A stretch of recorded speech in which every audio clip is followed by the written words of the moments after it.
Friends, আজকে আমি চুনো মাছের ঝাল করে দেখাবো। চুনো মাছটা হলুদ নুন মাখিয়ে দিয়েছি। ননস্টিক প্যানে আমি দিয়ে দিয়েছি সর্ষের তেল। তেলটা দিয়ে দিলাম। চুনো মাছটা হলুদ নুন মাখিয়েছিলাম সেটা তেলে ছেড়ে দিলাম। এইটা হচ্ছে মোরলা মাছ। ভালো লাগে, মোরলা মাছের ঝাল দারুণ লাগে, খাওয়া উপকার। স্কিপ করবেন না, ভিডিওটা পুরোটাই দেখুন। ভিডিওটা যদি ভালো লাগে সাবস্ক্রাইব করে দেবেন। চুনো মাছটা খুবই ভালো দেখতে, ছোট কিন্তু অনেক উপকার, খাওয়াটা খুবই ভালো। মাছের জন্য 2খানা পেঁয়াজ কুচি আর 3খানা টমেটো কুচি, কাঁচা লঙ্কা আর এখানে রসুন গ্রেট করে দিয়েছি। তেল দিয়ে দিলাম। তেল দেওয়ার পরে কালো জিরে দিয়ে দেবো। গ্যাসটাকে কমিয়ে দিলাম। এবার পেঁয়াজ কুচিটা দিয়ে দেবো।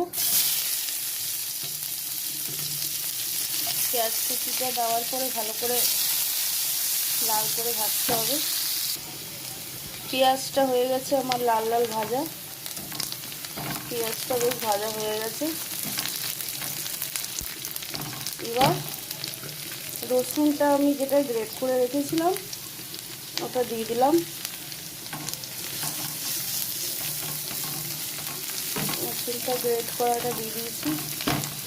এবার টমেটো কাঁচা লঙ্কাটাও দিয়ে দেবো। দেওয়ার পরেই 1 চামচ নুন দেবো, দিয়ে ওটা নরম হয়ে যাবে।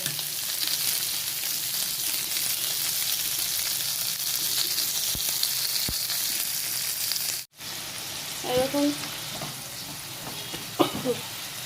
এবার আমি হলুদের গুঁড়ো দিয়ে দেবো 1 চামচ,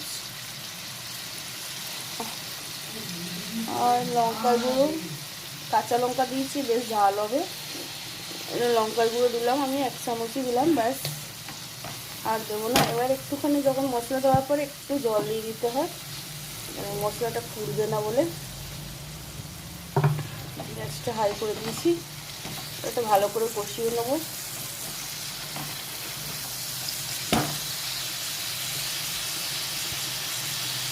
এখানে ভালো করে আমার কষানোটা হয়ে গেছে। এবার আমি ওই দিয়ে দিলাম মোরলা মাছটা, ভাজা মাছটাকে দিয়ে দেওয়ার পরে একটু জল দিতে হবে। এবার এর সঙ্গে আমি মিশিয়ে নেবো। দেখুন ভালো করে মিশিয়ে নিয়েছি। আর একটুখানি হবে, মোটামুটি হয়ে এসছে আমার চুনো মাছের ঝাল। এটা খেতে অনেকটাই উপকার। ছোট দেখতে মাছ কি হয়েছে, কিন্তু খেতে প্রচণ্ড এটা উপকার। আপনারা ট্রাই করবেন, ঘরে খেয়ে দেখবেন। এখানে আমার হয়ে গেছে চুনো মাছটা রেডি। দেখুন চুনো মাছের ঝাল। ভালো লাগলে লাইক শেয়ার করে দেবেন। ভিডিওটা যদি ভালো লাগে সাবস্ক্রাইব করে দেবেন। এই দেখুন চুনো মাছের ঝাল।